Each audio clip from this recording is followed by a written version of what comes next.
Brought to you by TechnoSpark 20 series smartphones. I'm superhuman.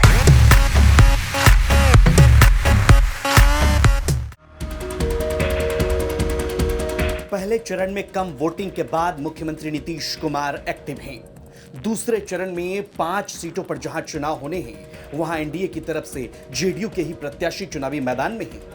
इसको लेकर मुख्यमंत्री नीतीश कुमार जेडीयू कार्यालय पहुंचे और वहां चुनाव अभियान समिति की बैठक में हिस्सा लिया।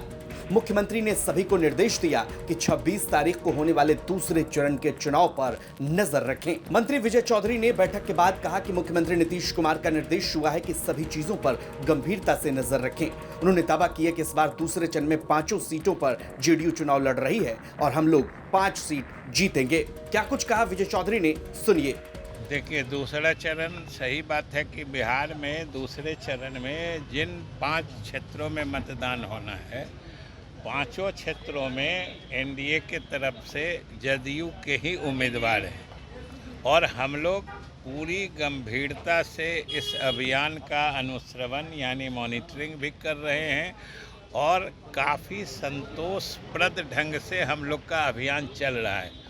और हम लोगों की गंभीरता का अंदाज़ा आप इसी से कर सकते हैं कि अभी आपके सामने हम लोगों के नेता मुख्यमंत्री जी स्वयं आए थे पार्टी दफ्तर और आके उन्होंने सारे लोकसभा क्षेत्रों का हाल लिया है, जो ये दूसरा चरण है उसका, और ये तो अब धीरे धीरे समीप आ गया है।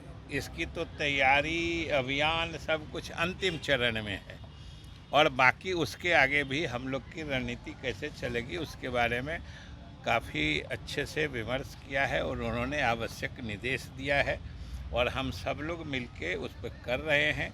और अभी तक की जो सूचना है, ये जान लीजिए कि न सिर्फ ये हम लोगों की 5 सीट फिर बरकरार रहेगी, इस बार एक फ़र्क पड़ेगा, वो ये पड़ेगा कि इस बार के जीत का अंतर पिछली दफ़ा से ज़्यादा होगा।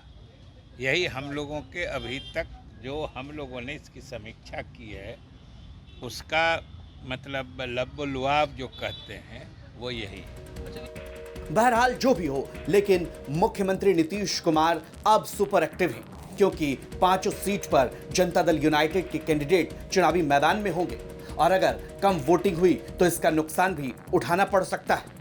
ऐसे में देखना दिलचस्प होगा कि पहले चरण में 50% से कम वोटिंग के बाद क्या दूसरे चरण में वोटिंग प्रतिशत बढ़ पाएगा और जेडीयू और बीजेपी के कार्यकर्ता जमीनी स्तर पर एक दूसरे के साथ मिलकर चुनाव में वोटिंग करेंगे।